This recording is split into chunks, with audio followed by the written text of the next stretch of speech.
आज ही Doubtnut app download करें। Doubtnut पर होगा अब आपके सभी मैथ्स, केमिस्ट्री, फिजिक्स और बायोलॉजी डाउट्स का सफाया। बस अपने क्वेश्चन की फोटो खींचो, उसे क्रॉप करो और तुरंत वीडियो सोल्यूशन पाओ। Download now. Hello students, welcome to Doubtnut. हम पढ़ रहे चैप्टर 11 मार्केटिंग थ्रू एनसीईआरटी। तो आज हम रोल ऑफ मार्केटिंग के बारे में पढ़ते हैं कि मार्केटिंग का रोल एक्चुअली में होता क्या है, मार्केटिंग करते हैं तो क्यों करते हैं।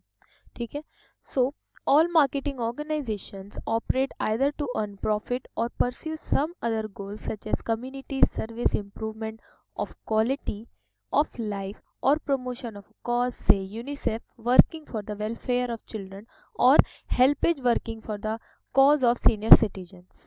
मतलब कि जितने भी मार्केटिंग ऑर्गेनाइजेशंस होते हैं वो तो या तो सिर्फ प्रॉफिट अर्न करने के लिए बनाए जाते हैं या कुछ अदर गोल्स को अचीव करने के लिए बनाए जाते हैं, कुछ other social goals like improvement करना स्टैंडर्ड ऑफ लिविंग में, लोगों की स्टैंडर्ड ऑफ लिविंग को अच्छा करना, या फिर कम्युनिटी सर्विस जैसे कि यूनिसेफ है वो वर्किंग करता है वेलफेयर ऑफ चिल्ड्रन और HelpAge working for the cause of senior citizens के लिए और चिल्ड्रंस की वेलफेयर के लिए वर्क करती है ऑर्गेनाइजेशन। तो इसी तरीके से whether it is a profit organization और अ नॉन प्रॉफिट ऑर्गेनाइजेशन, या तो एक ऑर्गेनाइजेशन प्रॉफिट ऑर्गेनाइजेशन हो सकती है या फिर non profit organization. Profit organization हम किसे कहते हैं? प्रॉफिट ऑर्गेनाइजेशन वो ऑर्गेनाइजेशंस होती हैं जिनका मेन ऑब्जेक्टिव सिर्फ प्रॉफिट अर्न करना होता है, ठीक है। लेकिन नॉन प्रॉफिट ऑर्गेनाइजेशन हम उन ऑर्गेनाइजेशंस को कहते हैं जिनका मेन ऑब्जेक्टिव सोशल गोल्स को अचीव करना होता है for welfare of the society, ठीक है। So marketing plays an important role in achieving its objective. Marketing काफ़ी इंपॉर्टेंट रोल प्ले करता है ये सारे ऑब्जेक्टिव्स प्ले करने में, अचीव करने में, या तो वो नॉन प्रॉफिट ऑर्गेनाइजेशन का हो या फिर प्रॉफिट ऑर्गेनाइजेशन का हो, ठीक है। It helps the individual consumers in raising their standards of living by making available the products and services that satisfy their needs and wants. Marketing की वजह से ही लोगों के स्टैंडर्ड ऑफ लिविंग में इंक्रीमेंट हो रही है, उनके स्टैंडर्ड ऑफ लिविंग अच्छी हो रही है, क्योंकि मार्केटिंग हो रही है इसलिए मार्केट में वो सारी चीज़ें अवेलेबल हो पा रही हैं जिनकी वजह से लोग अपनी नीड्स को और वांट्स को सेटिस्फाई कर रहे हैं, ठीक है।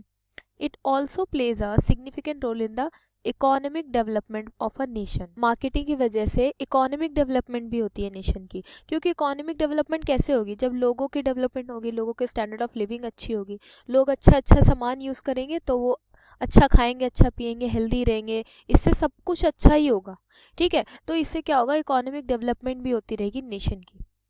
सो the role of marketing in different situations may be described as follows. अब कुछ रोल्स के बारे में पढ़ लेते हैं एक्चुअली में है क्या क्या रोल्स। तो यहाँ पर दो रोल्स के बारे में बताया गया है। पहला रोल हम पढ़ेंगे role of marketing in firms, कि ऑर्गेनाइजेशंस में एक फर्म में मार्केटिंग का क्या रोल होता है। सेकेंड हम पढ़ेंगे रोल इन इकोनॉमी, कि इकोनॉमी को कैसे फ़ायदा पहुँचता है मार्केटिंग से। एक मार्केटिंग एक्टिविटीज़ जितनी भी होती हैं वो इकोनॉमी को कैसे फ़ायदा पहुँचाती हैं, ठीक है। तो सबसे पहले आ जाते हैं role in a firm. The modern concept of marketing plays a significant role in achieving the objectives of firm. जो मॉडर्न कंसेप्ट है मार्केटिंग का वो काफ़ी हेल्पफुल रहता है ऑब्जेक्टिव्स के फर्म को अचीव करने में। It emphasises that customer satisfaction is the key to the survival and the growth of an organization in the contemporary competitive marketing environment। ये पता चलता है, ये माना जाता है और इस चीज़ पर जोर भी दिया गया है कि कस्टमर सेटिस्फेक्शन से ही एक ऑर्गेनाइजेशन की ग्रोथ और सर्वाइवल को तय किया जा सकता है। एक ऑर्गेनाइजेशन तभी सक्सेसफुल है जब उसका प्रोडक्ट को यूज़ करके कस्टमर्स को सेटिस्फेक्शन मिल रही हो। सेटिस्फेक्शन कब मिलती है? By using their products. Customers use करेंगे सामान को उस कंपनी का, अगर उन्हें सेटिस्फेक्शन मिलेगी तो वो बार बार उस ऑर्गेनाइजेशन में जाएंगे और उस प्रोडक्ट को खरीदेंगे, ठीक है। इसीलिए कस्टमर सेटिस्फेक्शन बहुत ज़रूरी है अगर कोई कंपनी सक्सेस होना चाहती है, ग्रोथ चाहती है अपनी कंपनी की, तो ठीक है। किसी भी कम्पिटिटिव मार्केटिंग एनवायरनमेंट में भले ही उसके बहुत सारे कंपटीशंस अवेलेबल हो मार्केट में, लेकिन उसको अपना प्रोडक्ट अपने कंपटीटर से भी अच्छा बनाना है और इतना अच्छा और इतना अफोर्डेबल प्राइस पर बनाना है कि लोग उसको खरीद भी सकें और ख़रीद के यूज़ करके उन्हें सेटिस्फेक्शन भी मिल सके, तभी उस कंपनी की ग्रोथ हो सकती है, ठीक है। By adapting marketing orientations, an organization, whether profit making or non profit making, can achieve its goals in the most effective manners। अगर मार्केटिंग ओरिएंटेशंस को एडेप्ट करती है ऑर्गेनाइजेशन, भले ही वो मार्केटिंग हो, भले ही वो प्रॉफिटिंग हो या फिर नॉन प्रॉफिट मेकिंग हो, वो अपने इफेक्टिवली मैनर्स में अपने ऑब्जेक्टिव्स को अचीव कर सकती है। ऑर्गेनाइजेशन अपने गोल्स को अचीव कर सकती है अगर वो मार्केटिंग ओरिएंटेशंस को एडेप्ट करे। और मार्केटिंग ओरिएंटेशन क्या क्या इंक्लूड करती है, वो सारी फिलॉसफीज जो हमने लास्ट वीडियो में पढ़ी थी, मतलब कि production concept, product concept, selling concept, marketing concept and social marketing concept. इन सारे कंसेप्ट पर अगर ऑर्गेनाइजेशन ध्यान देती है तो वो अपने गोल्स को बहुत इफेक्टिव मैनर्स में अचीव कर सकती है। It helps in focusing the activities of an organization on the needs and wants of the customer. Marketing philosophies अगर कोई भी कंपनी अडेप्ट करती है तो इससे क्या होता है, इससे फोकस करने में हेल्प मिलता है ऑर्गेनाइजेशन को कि कस्टमर की नीड्स एंड वांट्स है क्या actually. For example, what product or service will be marketed by a firm will depend upon what its customer needs. अब एक ऑर्गेनाइजेशन को क्या बनाना है, क्या कौन सी सर्विस मार्केट करनी है, ये सब किस पे डिपेंड रहता है, कस्टमर की नीड से। वो मार्केट में जाएंगे, पहले एनालाइज करेंगे कि कस्टमर किस चीज़ की नीड कर रहे हैं, वांट्स हैं उनकी, किस चीज़ की डिमांड कर रहे हैं वो, ठीक है। देन वो वही प्रोडक्ट बनाएंगे मार्केट के लिए। Thus, an analysis of the needs of the customer shall be undertaken in order to decide what to produce and sell. जब अगर ऑर्गेनाइजेशन सबसे पहले गैदर एंड एनालाइज करेगी मार्केट इन्फॉर्मेशंस को, कस्टमर की नीड्स को एनालाइज करेगी, तभी वो डिसाइड करेगी कि एक्चुअली में हमें क्या प्रोड्यूस करना है और क्या प्रोड्यूस करके बेचना है। The product will be then be designed according to the needs of the potential buyers and be made available through the outlets convenient to customers. जितनी भी प्रोडक्ट्स की डिज़ाइनिंग होगी वो भी किन के अकॉर्डिंग होगी, पोटेंशियल बायर्स के अकॉर्डिंग, कि पोटेंशियल बायर्स एक्चुअली में किस तरीके की पैकेजिंग चाहते हैं, किस तरीके का फूड चाहते हैं, किस तरीके का प्रोडक्ट चाहते हैं, उसी अकॉर्डिंग ऑर्गेनाइजेशन वर्क करेगी, तभी वो एक मार्केट में एग्जिस्ट कर सकती है, ठीक है। In other words, marketing as a business philosophy helps in serving the customers by satisfying their needs. अगर business philosophies के नाम से देखा जाए मार्केटिंग में, तो इससे ये पता चलता है और हेल्प भी मिलती है ऑर्गेनाइजेशन को कि कस्टमर्स की नीड्स को सेटिस्फाई कैसे किया जा सकता है। जैसे प्रोडक्शन कंसेप्ट से ये पता लगाया जा सकता था कि कितनी क्वांटिटी में प्रोडक्ट्स चाहिए कस्टमर्स को। देन प्रोडक्ट कंसेप्ट पर ये पता लगाया गया कि किस क्वालिटी में प्रोडक्ट चाहिए कस्टमर्स को। देन सेलिंग कंसेप्ट से ये पता लगाया गया कि सेलिंग कैसे कर सकती है ऑर्गेनाइजेशन, प्रमोशन करना पड़ेगा, क्योंकि जब तक कस्टमर्स जानेंगे नहीं कि कैसा प्रोडक्ट है आपकी कंपनी का, वो कभी भी उस प्रोडक्ट को नहीं खरीदेंगे, ठीक है, उसके लिए कभी भी पे नहीं करेंगे। देन मार्केटिंग कंसेप्ट देखा गया और इसी तरीके से सोशल मार्केटिंग कंसेप्ट भी देखा गया। So it is a well-known fact that a satisfied customer is the most valuable asset of any firm. ये तो पता चल ही रखा है कि सेटिस्फाई कस्टमर है, इसका मतलब उस फर्म का मेन एसेट क्या हो गया कि कस्टमर्स को सेटिस्फेक्शन मिल सके। अगर वो कंपनी अपने प्रोडक्ट से कस्टमर को सेटिस्फेक्शन नहीं पहुंचा पा रही है तो वो कभी भी ग्रोथ नहीं कर सकती, वो कंपनी कभी भी सक्सेसफुल नहीं रह सकती, ठीक है। Thus marketing plays a crucial role in the survival of growth और ऑफ अ फर्म। अगर एक फर्म की ग्रोथ और सर्वाइवल के बारे में बात करें तो मार्केटिंग काफ़ी अच्छा खासा रोल प्ले करती है, क्योंकि मार्केटिंग है, इसका मतलब कस्टमर के सेटिस्फेक्शन के लिए ही सारे काम हो रहे हैं। अगर कोई भी फर्म कस्टमर के सेटिस्फेक्शन पे ध्यान नहीं दे रही है तो वो कभी भी ना सर्वाइव कर सकती है, ना उस कंपनी की ग्रोथ हो सकती है, ठीक है। तो ये तो हमने पढ़ लिया फर्स्ट रोल के बारे में, role in a firm. Next role पढ़ते हैं जो कि है role in the economy. Economy में मार्केटिंग का रोल कैसा होता है। So marketing plays a significant role in the development of an economy. Economy की डेवलपमेंट में भी काफ़ी अच्छा खासा रोल होता है। It acts as a catalyst in the economic development of a country and helps in raising the standard of living of people. जैसे कि मैंने पहले भी बताया कि मार्केटिंग से एक इकोनॉमी को बहुत फ़ायदा मिलता है, क्योंकि ये एक कैटलिस्ट की तरह वर्क करता है। वो सारी मार्केटिंग एक्टिविटीज़ को बढ़ावा देता है, सारे कस्टमर को सेटिस्फेक्शन कैसे मिल सकती है जिन जिन एक्टिविटीज़ से, उनमें भी हेल्प करता है। तो इसलिए मार्केटिंग से ये पता चलता है कि इकोनॉमी को कितना फ़ायदा हो सकता है, उसमें भी उसका क्रूशियल रोल है। इससे स्टैंडर्ड्स ऑफ लिविंग बढ़ रही है, इससे ज़्यादा अच्छी बात कोई हो ही नहीं सकती, क्योंकि मार्केटिंग से ही अच्छे प्रोडक्ट्स अवेलेबल हो रहे हैं मार्केट में। अगर मार्केट में अच्छे प्रोडक्ट्स अवेलेबल ही नहीं होंगे तो कस्टमर्स और पीपल जितने भी हैं वो अच्छे प्रोडक्ट खरीदेंगे ही नहीं और उनकी स्टैंडर्ड ऑफ लिविंग भी नॉर्मल रहेगी। लेकिन अगर अच्छे प्रोडक्ट्स हैं मार्केट में, ठीक है, तो उससे क्या हो रहा है, स्टैंडर्ड ऑफ लिविंग रेज हो रही है नॉर्मल पीपल की भी, वो अच्छे प्रोडक्ट्स खरीदने के लायक बन रहे हैं, अफोर्डेबल हैं, ठीक है। Development of a nation can be judged by the level of standard of living of its people. अब एक नेशन की कितनी डेवलपमेंट है ये कैसे पता लगा सकते हैं? ऑब्वियसली वहाँ के लोगों को जज करके। अगर एक कंट्री के लोग ज़्यादा अच्छे उनकी लिविंग है, ज़्यादा अच्छी उनकी इनकम है, उनके यूज़ करने के तरीके, प्रोडक्ट्स यूज़ करने के तरीके अच्छे हैं, तो इससे यही जज कर रहे हैं कि यहाँ के लोग की लिविंग स्टैंडर्ड काफ़ी अच्छी है। तो अगर लोगों की लिविंग स्टैंडर्ड अच्छी है तो ऑब्वियसली वो नेशन भी डेवलप्ड है, ठीक है। Another important criteria which is related to the first one is per capita income of an average citizen of a country. दूसरा हम कैसे पता लगा सकते कि एक नेशन की डेवलपमेंट हो रही है? उनकी पर कैपिटा इनकम देख के। पर कैपिटा इनकम कि उनकी एक साल की इनकम एक बंदे की है कितनी पूरी कंट्री में।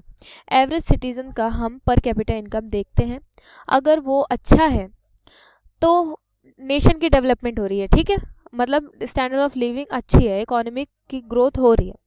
तो पर कैपिटा इनकम अच्छी है तभी तो वो अच्छे प्रोडक्ट खरीद पा रहे हैं। तो इस तरीके से हम पता लगा सकते हैं कि मार्केटिंग से किसी भी पर्सन की, एवरेज सिटीजन की of a country standard of living कितनी अच्छी हो सकती है, ठीक है। On this basis an underdeveloped country may be stated to be one which is characterized by factors like poverty, scarcity of goods and services, predominance of agriculture, etc. और इसी basis पे ये भी पता जाया सकता है कि एक कंट्री कितनी अंडर डेवलप्ड है। जैसे कि अगर वहाँ की पॉवर्टी देखी जाए, वहाँ की scarcity of goods and services देखी जाए, तो मार्केटिंग से पता लगाया जा सकता है कि एक कंट्री कितनी डेवलप्ड है और कितनी अंडर डेवलप्ड है, ठीक है। Marketing can play a significant role in the economic development of nation. ये तो हमें पता चल ही चुका है कि मार्केटिंग बहुत अच्छा सिग्निफिकेंट रोल प्ले करती है इकोनॉमिक डेवलपमेंट में, ठीक है। It can inspire people to undertake new activities and to set up enterprises for producing goods that are needed by the customers. Marketing activities से ऑर्गेनाइजेशन काफ़ी inspire होती है कि हम और ज़्यादा एक्टिविटीज़ क्या कर सकते हैं कि जिनसे कस्टमर की नीड्स पूरी हों, उनको सेटिस्फेक्शन मिले। हम और ज़्यादा से ज़्यादा क्या क्या गुड्स प्रोड्यूस कर सकते हैं जिससे कि कस्टमर सेटिस्फाइड हो और अपने ही इकोनॉमी की स्टैंडर्ड ऑफ लिविंग जो है लोगों की वो अच्छी हो। Marketing can help in overcoming obstacles posed by high prices due to imbalance in the level of production and consumption। Marketing के हेल्प से हम उन सारी रुकावटों से भी ओवरकम कर सकते हैं जो कि लेवल ऑफ प्रोडक्शन और लेवल ऑफ कंजप्शन के बीच में इम्बैलेंस की वजह से होती है। लेवल ऑफ प्रोडक्शन का मतलब कि जितना ऑर्गेनाइजेशन प्रोड्यूस कर रही है उससे ज़्यादा मार्केट में डिमांड हो गई उस चीज़ की, तो क्या हो रहा है, यहाँ पर प्राइस बढ़ जाते हैं उन चीज़ों के, डिमांड उनकी बहुत ज़्यादा हाई हो जाती है, तो ऑर्गेनाइजेशन अपने प्रोडक्ट की डिमांड हाई कर देती है, ठीक है। इस वजह से भी जो रुकावटें आ जाती हैं उनमें भी मार्केटिंग ओवरकम कर सकता है, उनमें हेल्प करता है ओवरकम करने में, ठीक है। It can also ensure smooth flow of goods through efficient physical distribution arrangement.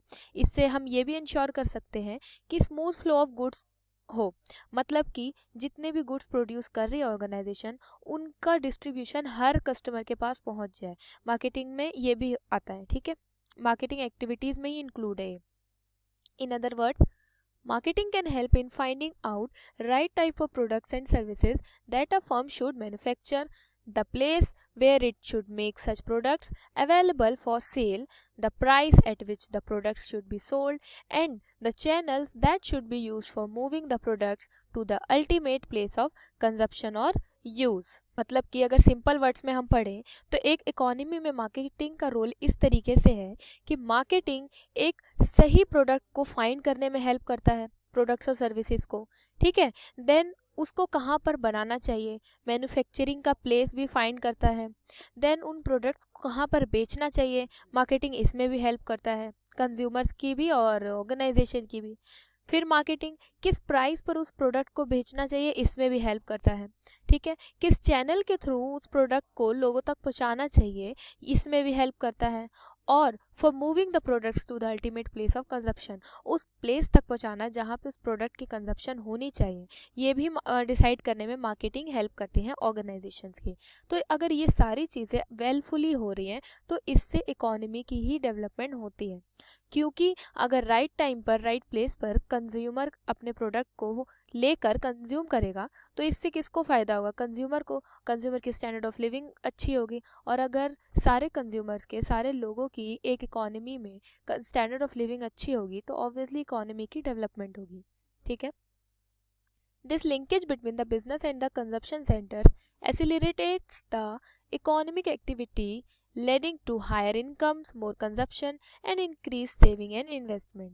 इन सारी चीज़ों से ये पता चलता है कि लोग ज़्यादा से ज़्यादा इनकम कमा रहे हैं, क्योंकि वो उनकी इनकम ज़्यादा अच्छी है तभी वो अच्छी चीज़ों को अफोर्ड कर पा रहे हैं। ठीक है, इससे क्या हो रहा है कि उनकी इनकम भी अच्छी हो रही है, ज़्यादा कंजप्शन भी कर पा रहे हैं लोग, और अपनी सेविंग्स भी कर पा रहे हैं और इन्वेस्टमेंट भी कर पा रहे हैं, क्योंकि वो इन्वेस्ट कर रहे हैं तभी तो वो कंज्यूम भी कर रहे हैं प्रोडक्ट को। ठीक है, तो इन सारी चीज़ों से ये भी पता लग रहा है कि इकोनॉमी में जो रोल है मार्केटिंग का वो काफ़ी क्रूशियल है और इकोनॉमी के डेवलपमेंट में हेल्प करती है। ठीक है, तो टोटल हमने 2 रोल पढ़ लिए, role in a firm and role in the economy. ठीक है, यहाँ पर टेस्ट योर अंडरस्टैंडिंग कर लेते हैं, ट्रू फॉल्स करने हैं। जैसे कि पहला हमारा क्वेश्चन है, packaging serves as a promotional tool. क्या पैकेजिंग एक प्रमोशनल टूल की तरह काम करता है? तो हाँ, इट इज़ ट्रू, क्योंकि अगर किसी प्रोडक्ट के ऊपर उसकी पैकेजिंग होगी तो हमें उसके ब्रांड के नाम के बारे में पता चलेगा, तो हमारे माइंड में वो सेट हो जाएगा कि हाँ, इस जैसे कि मैगी का एग्जांपल लेते हैं तो हमारे माइंड में सेट रहता है कि ये पैकेजिंग मैगी की है, तो ये एक प्रमोशनल टूल की तरह वर्क करता है। ठीक है, सेकंड क्या है हमारा, storage adds time value to the product. मतलब कि क्या स्टोरेज से प्रोडक्ट की टाइम वैल्यू बढ़ जाती है? तो येस, इट इज़ ट्रू, क्योंकि अगर कोई भी प्रोडक्ट की हम स्टोरेज करते हैं तो उसके प्राइस में भी उसका जो कॉस्ट हमारा लगता है हम ऐड कर देते हैं। ठीक है, थर्ड क्या है, financing is important for marketing only high value products. क्या फाइनेंसिंग सिर्फ हाई वैल्यू प्रोडक्ट्स के लिए ही ज़रूरी है? So it is a false, ऐसा नहीं है, छोटी से छोटी चीज़ के लिए भी फाइनेंसिंग ज़रूरी है। ठीक है, फोर्थ क्या है, marketing play important role from the point of view of individual consumers only। क्या मार्केटिंग जो भी रोल प्ले करती है कस्टमर्स इंडिविजुअल और इंडिविजुअल कंज्यूमर्स की तरफ से ही अच्छा प्ले करती है या और भी कहीं पर? तो हमने तो पढ़ा था कि फर्म में भी इसका रोल अच्छा है और इकोनॉमी में भी रोल इसका सिग्निफिकेंट रोल है, so it is also false. ठीक है, लास्ट क्या है, marketing acts as a catalyst in the economy of development. तो इट इज़ ट्रू, जैसे कि अभी हमने पढ़ा था कि मार्केटिंग एक कैटलिस्ट की तरह वर्क करती है किसी भी कंट्री की इकोनॉमी को डेवलप करने में, क्योंकि अगर मार्केटिंग अच्छी रहेगी किसी भी कंट्री की तो वो अच्छा प्रोडक्ट अवेलेबल करेगी, अवेलेबल होंगे अच्छे प्रोडक्ट्स मार्केट में, अफोर्डेबल प्राइस पे भी होंगे, तो लोग अच्छे प्रोडक्ट को खरीदेंगे, उन्हें यूज़ करेंगे और उनकी स्टैंडर्ड ऑफ लिविंग अच्छी होगी। अगर लोगों की स्टैंडर्ड ऑफ लिविंग अच्छी होगी तो वो किसको शो करेंगे? वो सब कुछ एक इकोनॉमी को शो करेंगे कि हाँ, एक इकोनॉमी के लोग कितना अच्छा रह रहे हैं, कितना अच्छा खा रहे हैं, उनकी इनकम कितनी अच्छी है। इन्हीं सब चीज़ों से पता चल लगेगा कि एक इकोनॉमी कितनी डेवलप्ड है। ठीक है, तो मार्केटिंग एक कैटलिस्ट की तरह वर्क करती है, सो इट इज़ ट्रू। तो आज हमने मार्केटिंग के रोल के बारे में पढ़ा, जिसमें हमने 2 रोल पढ़े थे, role in firm and role in economy. ठीक है, तो आज के लिए बस इतना ही, थैंक यू। क्लास 6 से 12 से लेके नीट, IIT, JEE मेंस और एडवांस के लेवल तक 10 मिलियन से ज्यादा स्टूडेंट्स का भरोसा। आज ही डाउनलोड करें डाउटनेट ऐप या व्हाट्सएप कीजिए अपने डाउट्स 8400 400 400 पर।